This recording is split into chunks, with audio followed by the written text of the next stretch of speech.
Welcome back after the break. और अब बहुत ही इंपॉर्टेंट डिस्कशन हम करने जा रहे हैं चैंपियंस ट्रॉफी 2025 के हवाले से। क्या फ्यूचर होगा, आज के प्रोग्राम में हम बात करेंगे इससे मुतालिक और जानेंगे कि आज आईसीसी की मीटिंग भी है और बोर्ड शरीक होंगे, ऑनलाइन वर्चुअल ये मीटिंग होगी और 2025 की ये जो आईसीसी चैंपियंस ट्रॉफी है उस मुतालिक बात करेंगे कि उसका फ्यूचर क्या होने वाला है। बिल्कुल ऐसे ही। और पाकिस्तान की जानिब से खबरें इस तरह की आ रही है कि पाकिस्तान ने हाइब्रिड मॉडल के ऊपर रजामंदी का कोई भी फैसला नहीं किया और चेयरमैन पीसीबी ने प्रेस कॉन्फ्रेंस में भी ये कहा कि जो भी होगा पाकिस्तान की बेहतरी के लिए होगा और उम्मीद करते हैं कि चैंपियंस ट्रॉफी पाकिस्तान में होगी। दूसरी जानिब इंडिया ऑलरेडी पाकिस्तान में नहीं आ रहा और वो कह रहे हैं कि हम हाइब्रिड मॉडल पे खेलेंगे। आईसीसी परेशान है, ब्रॉडकास्टर्स परेशान है, बीसीसीआई और जो पीसीबी के दरमियान इस वक्त जंग चल रही है। इस जंग से आईसीसी का एक बहुत बड़ा इवेंट चैंपियंस ट्रॉफी 2025 का जो इनेकाद है वो मुश्किल होता हुआ नजर आ रहा है। इस हवाले से हमारे साथ मौजूद होंगे मनोज दत्त साहब, क्योंकि जट साहब भी हैं और दत्त साहब भी हैं, all the way from India. Manoj, आपको खुशामदीद कहते हैं, thank you so much for joining us. और साथ ही हमारे साथ मौजूद हैं Shoaib Jatt sahab, all the way from Pakistan. Jatt sahab, पहले आपसे स्टार्ट कर लेते हैं। बताइएगा, आज बहुत ही एक आम डेवलपमेंट है, आईसीसी का इजलास होने जा रहा है। क्या समझते हैं किस करवट ये ऊंट बैठेगा आईसीसी चैंपियंस ट्रॉफी का? बहुत शुक्रिया हसनैन। मैं ये समझता हूं कि पहले हम बॉर्डर के उस पार वाले हमारे जो दोस्त हैं मनोज दत्त, उनको मौका देते हैं कि वहां से क्या स्टांस आ रहा है और फिर मैं आपको अपना भी स्टांस दूंगा और तमाम ऑडियंस से माजरत के थोड़ा सा डार्क नजर आ रहा होगा। बहरहाल प्लीज। ठीक है। अच्छा मनोज, शोएब साहब ने फ्लोर आपको दे दिया है, बताइएगा क्या कुछ होने जा रहा है। और इंडिया में इस वक्त यकीनी तौर पे जिस तरह पाकिस्तान वाले सोच रहे हैं कि पाकिस्तान में चैंपियंस ट्रॉफी होगी, इंडिया वाले सोच रहे हैं कि आपने पाकिस्तान में नहीं आना, तो क्या कुछ डेवलपमेंट्स हो रही हैं सरहद के उस पार? देखिए, हमारे यहाँ डायरेक्शन बिल्कुल साफ है। भारतीय टीम पाकिस्तान का दौरा तभी करेगी जब भारत सरकार उसको मंजूरी दे देगी। Without the permission of the government of India it is not possible to come to Pakistan. एक और दूसरा, इसमें जो भी है फाइनल अथॉरिटी जो है वो आईसीसी है। आईसीसी ने डिसाइड करना है कि पाकिस्तान अगर हाइब्रिड मॉडल नहीं मानता तो उसके पास दो ऑप्शन है, या तो चैंपियंस ट्रॉफी भारत के बगैर ऑर्गेनाइज करे पाकिस्तान में, या फिर चैंपियंस ट्रॉफी को पाकिस्तान के बाहर शिफ्ट करे। तो मेरा मानना यह है कि अगर पाकिस्तान के बाहर आईसीसी चैंपियंस ट्रॉफी शिफ्ट होती तो उससे पाकिस्तान को बहुत नुकसान होने वाला है। तो मेरी तो एक सलाह यही है कि पाकिस्तान को हाइब्रिड मॉडल पर मान लेना चाहिए, क्योंकि उससे जो रेवेन्यू है उसका कहीं ना कहीं बहुत बड़ा हिस्सा पाकिस्तान को मिलने वाला है। और आप इसको ऐसे समझ सकते हैं कि कोई भी एक टूर्नामेंट होता है ना, उसके अंदर ग्राउंड स्टाफ से लेके अंपायर्स तक, जो लोकल अंपायर्स होते हैं, जो आईसीसी अंपायर्स के साथ मैनेजर्स होते हैं, असिस्ट करते हैं, उन सबको कहीं ना कहीं मॉनेटरी बेनिफिट होता है। ग्राउंड के अंदर अरेंजमेंट्स होते हैं, टैक्सी ड्राइवर्स होते हैं, होटल्स होते हैं, बहुत कुछ चीजें क्रिकेट के अलावा जुड़ी रहती हैं जिससे कि एक आम नागरिक को फायदा होता है। तो हाइब्रिड मॉडल मेरा मानना यह है कि पाकिस्तान के पक्ष में जा सकता है। एडमेंट होने की जरूरत नहीं है, क्योंकि जिस तरीके की कंडीशंस हैं, आप भी जानते हैं, हम भी जानते हैं कि भारत की टीम पाकिस्तान में बिल्कुल भी नहीं आएगी। हालांकि हमारी टेनिस टीम आकर के खेल के जा चुकी है, जयशंकर साहब अक्टूबर के महीने में आ चुके हैं, लेकिन जहां तक क्रिकेट टीम की बात है उसका अंतिम फैसला भारत सरकार के पास है। वो फैसला सुना दिया गया है आईसीसी को भी, पीसीबी को भी। तो भारतीय टीम तो किसी भी हालत में पाकिस्तान आने वाली नहीं है। अच्छा शोएब, जैसे कि मनोज साहब ने बस 2 पॉइंट्स बता दिए, या तो हाइब्रिड मॉडल या फिर पाकिस्तान से बाहर। देखिए गजल, मैं इसमें थोड़ा सा ऐड करूंगा with the due respect of Manoj के आईसीसी ने $70 मिलियन ऑलरेडी पाकिस्तान को सैंक्शन कर चुका है जो होस्टिंग के हैं, और उसमें फिर 4 पॉइंट समथिंग जो है वो उसमें मजीद ऐड ऑन हुए थे। तो ये ऑलमोस्ट $74 मिलियन जो है वो पाकिस्तान को पहले ही सैंक्शन हो चुके हुए हैं इस इवेंट की मेजबानी के लिए। यहाँ पे बात आईसीसी अथॉरिटी नहीं है, मतलब वैसे तो कहेंगे कि आईसीसी अथॉरिटी है, बट आईसीसी कोई फर्दे वाहिद नहीं है। वहां पे एक बोर्ड है, उस बोर्ड में स्टेक होल्डर्स हैं, पाकिस्तान भी उसका स्टेक होल्डर है, उसमें बीसीसीआई भी स्टेक होल्डर है, ईसीबी भी है, इसी तरह एसीबी भी है। तमाम बोर्ड जो हैं उसके स्टेक होल्डर्स हैं। अब बात यह है कि उन स्टेक होल्डर्स में पावर किसके पास है, तो आप उसको कह दें कि अनअनाउंस्ड वीटो पावर जो है वो बीसीसीआई के पास है। और अब बीसीसीआई का वो फेस, वो कैरेक्टर जिसने पाकिस्तान का एशिया कप जो है वो पाकिस्तान में पूरा नहीं होने दिया था, फिर उसने पाकिस्तान का शर्ट पे नाम नहीं लिखने दिया गया था, हालांकि मेजबान पाकिस्तान था, तो वो कैरेक्टर यानी कि जे शाह वो वहां पे चले गए हैं, बीसीसीआई में चले गए हैं। ऑल दो के 1 दिसंबर से वो टेक ओवर करेंगे, लेकिन उन्होंने बड़ी स्मार्ट मूव के लिए है कि 1 दिसंबर से 2 दिन पहले ये मीटिंग रख दी है। इस मीटिंग का मकसद जो है वो हाइब्रिड मॉडल नहीं है। हाइब्रिड मॉडल तो पहले ही पाकिस्तान माना हुआ है। मैं आपको बता रहा हूँ, ये जितनी बयानात हैं जो मेरे जराए कहते हैं, ये गीदड़ भपकियां हैं।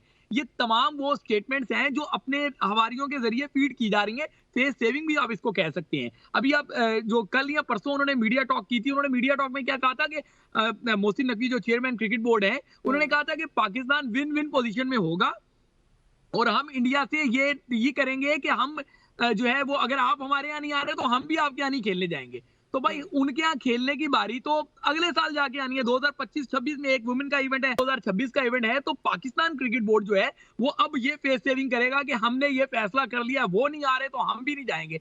बुनियादी तौर पे बात मैं मनोज के साथ एग्रीड करूंगा कि पाकिस्तान को यहाँ पे अगर इवेंट हो जाए तो बहुत बड़ी बात होगी। जो पाकिस्तान के हालात हैं, उसके बाद बाकी लोग, जो इंडिया है, बीसीसीआई है, वो दीगर ममालिक को ये बात कर सकता है, कन्वे कर सकता है कि इनके यहाँ पे हालात देखें। तो इस वजह से कहीं ऐसा ना हो कि वहां पे कोई अलाई बन जाए जब पाकिस्तान क्रिकेट बोर्ड जो है वहां पे मीटिंग में शरीक होगा आईसीसी की। तो मैं नहीं समझता कि वहां पे इतना आसान होगा। ये बात बिल्कुल है कि पाकिस्तान में ये इवेंट हो जाएगा तो पूरी दुनिया को एक पैगाम जाएगा, क्योंकि अभी तक पाकिस्तान में जितनी क्रिकेट हुई है वो बायलैटरल सीरीज हुई है, 2 ममालिक की सीरीज हुई है। अभी तक पाकिस्तान ट्राई नेशन नहीं कर सका, कोई मेगा इवेंट नहीं कर सका। तो मैं बिल्कुल मनोज के साथ एग्री करूंगा कि हाइब्रिड मॉडल जिसपे आप पहले ही मान चुके थे, अब उसको आप तरीके से सुपरवाइज कर लें।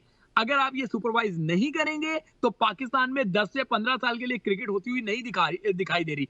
इस टाइम आईसीसी के इजलास में पाकिस्तान कमजोर है। अच्छा मनोज, आपकी तरफ आऊंगा। अगर आज आप हाइब्रिड मॉडल की तरफ जाते हैं तो फिर 2026 में आपने T20 वर्ल्ड कप करवाना है, 31 का वर्ल्ड कप भी इंडिया और बांग्लादेश में है, तो फिर आपको पाकिस्तान के सारे मैचेस ही मुझे लगता है फाइनल तक श्रीलंका या फिर बांग्लादेश में करवाने होंगे, नहीं तो फिर पाकिस्तान की टीम भी इंडिया ट्रैवल नहीं करेगी। देखिए अभी तो बहुत लंबा समय है उन मैचेस के लिए, उनकी बात करें तब तक क्या सिचुएशन बनती है, किस तरीके की डेवलपमेंट्स आती हैं, वो बहुत कुछ निर्भर करेगा कि उस वक्त क्या कुछ हालात है। लेकिन अगर आईसीसी चैंपियंस ट्रॉफी की बात करें तो कहीं ना कहीं मेरा मानना यह है कि भारत के बगैर आईसीसी चैंपियंस ट्रॉफी नहीं हो सकती। वो तो पाकिस्तान के बगैर मान नहीं हो सकती लीजिए सर। हाँ नहीं, मैं पाकिस्तान भी एक बहुत टॉप मोस्ट टीम है, मैं उसको दरकिनार नहीं कर रहा। भारत के बगैर आईसीसी चैंपियंस ट्रॉफी नहीं हो सकती, ये तो तय है। और गवर्नमेंट ऑफ इंडिया ने क्लियर कट कह दिया कि हम पाकिस्तान नहीं जाएंगे। लेकिन यहाँ पर बीच का रास्ता आईसीसी और पाकिस्तान को ढूंढना है। बीसीसीआई ने सिर्फ टीम तब भेजनी है जब गवर्नमेंट ऑफ इंडिया से परमिशन मिल जाएगी, और गवर्नमेंट ऑफ इंडिया से परमिशन नहीं मिली है। और कल शाम को सोशल मीडिया में काफी कुछ चर्चा हो रही थी कि पीसीबी ने आईसीसी के थ्रू बीसीसीआई से जवाब मांगा है कि क्या बीसीसीआई ने गवर्नमेंट ऑफ इंडिया से बात की है या नहीं की है। उसको लेकर के काफी सारी अटकलें काफी तेज हैं। लेकिन सब कुछ निर्भर इस बात पर करेगा कि पाकिस्तान आज की जो मीटिंग होनी है उसमें किस तरीके से अपना प्रपोजल रखता है। आईसीसी मीडिएटर है, आईसीसी सिर्फ यहाँ पर एक डिसीजन लेगा कि क्या भारत के बगैर आईसीसी टेस्ट चैंपियनशिप हो सकती है, और अगर भारत के बगैर होगी तो ब्रॉडकास्टर ग्लोबल रेवेन्यू पर बहुत बड़ा असर पड़ने वाला है। और एक और चीज बता दूं आपको मैं, अभी कुछ समय पहले ही कुछ खबर ये भी है कि एक मिनी आईपीएल की भी तैयारी चल रही है। आईपीएल तो एक मेगा इवेंट है ही, लेकिन मिनी आईपीएल की भी तैयारी चल रही है। और अगर by chance Bharat ICC test championship में भाग नहीं लेता तो हो सकता है उस दौर में मिनी आईपीएल का आयोजन हो जाएगा। जो प्लेयर्स वहां नहीं खेलेंगे वो मिनी आईपीएल में खेलेंगे। आपको तो पता ही है यहाँ पर हमारे यहाँ किस तरीके का सेटअप है, सारी चीजें हैं, स्पॉन्सर्स हैं, फैन एंगेजमेंट है। सबसे बड़ी इंपॉर्टेंस जो है फैंस एंगेजमेंट की है। अगर देखिए इंडिया ऑस्ट्रेलिया में खेल रही है, ऑस्ट्रेलिया के विरुद्ध पूरा आपने देखा ऑप्टस स्टेडियम पूरी तरीके से भरा हुआ था और काफी कुछ कहा गया। हार और जीत तो खेल का हिस्सा है, एक जब दो टीमें मैदान में होती तो एक हारती है एक जीतती है। लेकिन जो उस टेस्ट मैच से रेवेन्यू अर्न किया आईसीसी ने और ऑस्ट्रेलियन क्रिकेट बोर्ड ने, वो निश्चित रूप से आप समझ सकते हैं काफी हेल्दी अमाउंट मिला है, गेट मनी, स्पॉन्सर्स। और वैसे ही आईसीसी कभी नहीं चाहेगा कि भारत के बगैर आईसीसी टेस्ट चैंपियनशिप हो, क्योंकि इसके अंदर बहुत बड़ा ग्लोबल रेवेन्यू है। आप ये समझिए, स्पॉन्सर्स हैं, ब्रॉडकास्टर का प्रेशर है, और यहाँ पर कहीं ना कहीं मेरा मानना है कि पाकिस्तान को मानना पड़ेगा हाइब्रिड मॉडल के लिए। अच्छा मनोज साहब, जैसे अभी आपने इससे पहले थोड़ी देर बात की थी, आपने कहा कि बीसीसीआई और पीसीबी को फैसला करना होगा, फिर आपने कहा कि हुकूमत ने इजाजत नहीं दी। आप नहीं समझते कि खेल को पॉलिटिसाइज किया जा रहा है? दोनों, अगर बात सिर्फ बीसीसीआई और पीसीबी की नहीं है तो दोनों हुकूमतों को बैठकर ये मामला हल करना चाहिए। आप ये देखिए ना, हमारे माननीय प्रधानमंत्री श्री नरेंद्र मोदी जी तो 2015 में आपके प्राइम मिनिस्टर नवाज शरीफ के बर्थडे पर पहुंच गए थे उनके घर। जी। उनकी पोती की शादी थी, अनऑफिशियल टूर था। आप समझिए कि हमारे जो प्रधानमंत्री हैं उनकी क्या सोच है। एक सर फिर 23 को हमने टीम भी भेज दी थी दुर्लभ ना क्षण थे। मनोज जी, 23 को हमने टीम भी भेज दी थी 23 के वर्ल्ड कप में। देखिए जो हालात हैं और जो भी कुछ इस वक्त डेवलपमेंट्स हैं, और जहां तक हमने सुना है और पढ़ा है, जो सिक्योरिटीज एजेंसीज के इनपुट्स हैं जो उन्होंने बताया है, उसको ध्यान में रख करके भारत सरकार ने निर्णय लिया है। यहाँ पर अंतिम फैसला गवर्नमेंट ऑफ इंडिया के नहीं, पास है। देखिए यहाँ यहाँ मैं मनोज को इंटरप्ट करना चाहूंगा विद द ड्यू रिस्पेक्ट।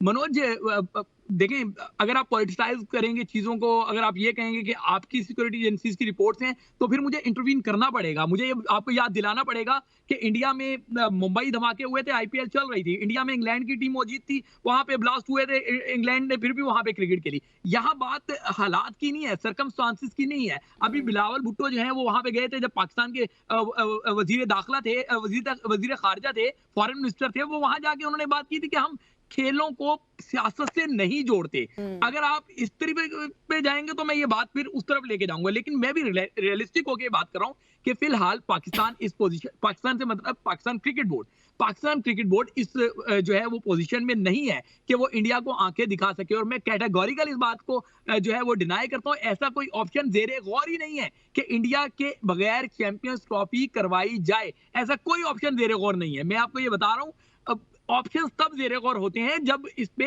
कोई और भी आपके साथ अलाइन हो। पाकिस्तान की क्रिकेट बोर्ड की पोजीशन इसलिए कमजोर है कि पिछले एहसान मानी के दौर से लेके अब तक पाकिस्तान ने डिप्लोमेटिकली काम ही नहीं किया आईसीसी में। पाकिस्तान वहां पे सोलो फ्लाइट है, बिल्कुल अलग खड़ा हुआ है। बीसीसीआई ने अपने पैसे से, अपनी ताकत से, अपनी पावर से तमाम लोगों का एक जो है वो इत्तेहाद बनाया हुआ है। अगर आप क्रिकेट की बात करेंगे तो मैं मानता हूं कि पाकिस्तान कमजोर है, लेकिन अगर आप इसको पॉलिटिक्स से जोड़ेंगे तो I have so many examples जहां मैं आपको बता सकता हूं कि इंडिया ने किया। आप मुझे बताएं ना, ब्लाइंड क्रिकेट टीम, अगर टेनिस की टीम आके जो है यहाँ पे खेल सकती है, तो ब्लाइंड की क्रिकेट टीम को यहाँ पे क्या खतरा था? उनको भी 11th आवर मना किया। ये मनोज प्योरली ये जो अटेम्प्ट है वो पाकिस्तान से खेल को खत्म करने के लिए अटेम्प्ट है, इसका सियासत से कोई ताल्लुक नहीं है। अगर ऑस्ट्रेलिया पाकिस्तान आके खेलते हैं, इंग्लैंड पाकिस्तान आके खेलते हैं, न्यूजीलैंड को एक ईमेल इंडिया से जनरेट की जाती है फेक कि आपकी जानों को खतरा है, वो चले जाते हैं, फिर वो दोबारा आके खेल लेते हैं। बात वही है कि वो लोग भी कंसर्न रखते हैं अपनी सिक्योरिटी के हवाले से ना, जितना इंडिया की गंदी सियासत का मसला है। मनोज का पॉइंट ऑफ व्यू ले लेते हैं। मनोज, आखिरी 2 मिनट चलने, बताइएगा प्लीज। भाई आप देखिए, ब्लाइंड क्रिकेट एसोसिएशन के सेक्रेटरी ने फॉरेन मिनिस्ट्री को अप्रोच किया था और बताया था कि blind world cup, T20 world cup Pakistan में होना है, और काफी समय तक प्रोसेस रहा। लेकिन शैलेंद्र यादव जो कि सेक्रेटरी हैं इंडियन ब्लाइंड क्रिकेट एसोसिएशन को, उनको सूचित कर दिया गया कि सुरक्षा कारणों को मद्देनजर रखते हुए आपको पाकिस्तान जाने की इजाजत नहीं है। तो कुल मिलाकर के यहाँ पर खिलाड़ियों की सुरक्षा मेन मुद्दा है। अगर कोई भी अप्रत्याशित घटना वहां पर घट जाती है तो उसके लिए जिम्मेदार कौन होगा? सबसे बड़ा प्रश्न ये है। उन्हीं सब चीजों को ध्यान में रख करके ये निर्णय लिया गया भारत सरकार के द्वारा, और ये निर्णय अंतिम है। इतनी सिक्योरिटी अभिनंदन को भी हमने बड़ी इज्जत के साथ वापस भेज दिया भाई, थोड़ी सी खातिर दुआ की चाय पिलाई, वापस भेज दिया। पाकिस्तान में सिक्योरिटी का कंसर्न नहीं है, मैं आपको बता रहा हूँ। हाँ, पाकिस्तान में इस टाइम पीसीबी की बात कर रहा हूँ, फाइनेंशियली हम कमजोर हैं, इस वजह से बीसीसीआई के आगे जो है वो यस सर करेंगे। अदरवाइज आप देखें ना, अदरवाइज मनोज वो कह रहे हैं कि हम बराबरी पे खड़े हैं। मनोज, आपका बहुत बहुत शुक्रिया, थैंक यू सो मच। जज साहब, आपका बहुत बहुत शुक्रिया। खवातीन औजात, ये कुछ सेगमेंट था हमारा चैंपियंस ट्रॉफी के हवाले से। अब देखना हमें यही होगा जैसा क्या फैसला होगा इस वर्चुअल मीटिंग में, और मुझे ये लगता है कि फैसला जो भी हो वो क्रिकेट के लिए बेहतर हो, सिर्फ उस पर इंडिया पाकिस्तान को ना देखा जाए। खवातीन औजात, यहाँ पर वक्त हुआ चाहता है एक शॉर्ट सी कमर्शियल ब्रेक का, उसके बाद आएंगे तो मुल्क की सियासत के हवाले से बात करेंगे। Stay with us.